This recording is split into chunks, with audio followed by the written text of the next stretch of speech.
Time now for the Friend Zone, where we invite one of our many friends from within the building here at Fox onto the show. And tonight, we're joined by our old friend, Brian Kilmeade. He's obviously co-host of Fox and Friends, and his book, which you doubtless have read, if you haven't, you should, Thomas Jefferson and the Tripoli Pirates, is available in paperback. Basically, everyone's already bought it. Today, the 75th anniversary of the surprise attack on Pearl Harbor in Hawaii, then a territory, now a state. It killed nearly 2,400 service members and, of course, propelled us into the Second World War. It was one of the pivotal moments in American history, and yet it's being forgotten. Brian Kilmeade was recently at Pearl Harbor in Hawaii, and he brings back a report. Is that true, Brian?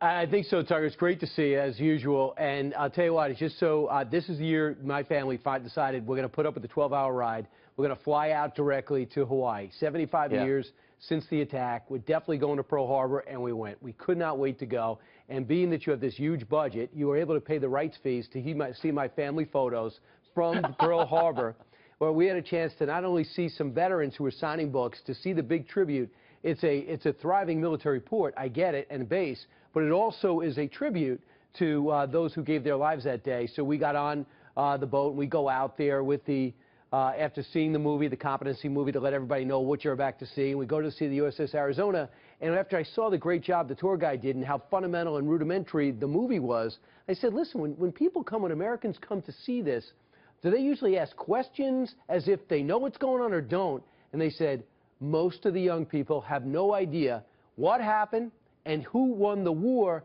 and who was on what side. And these are the state troopers that do this on a regular basis. They give the tours. And I was just struck by that.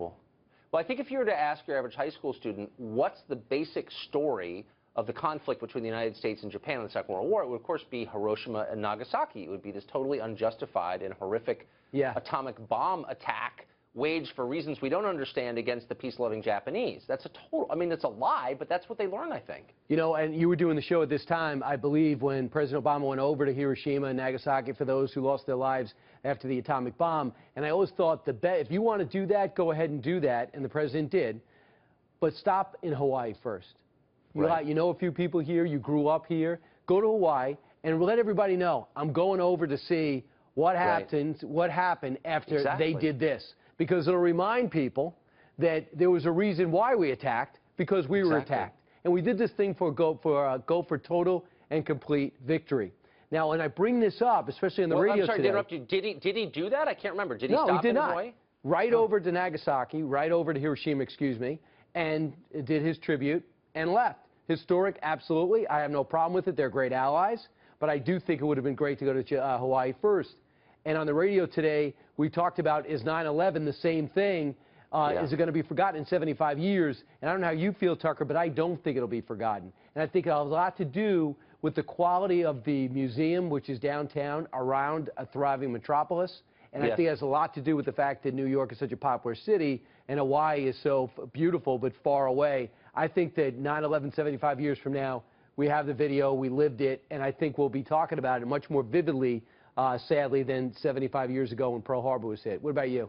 That may be the case. The question is not whether you remember an event, but whether you can interpret it correctly, if you still understand what it actually meant and the lessons that it should be conveying. And I suspect 75 years from now, people may be distorting the meaning of 9/11.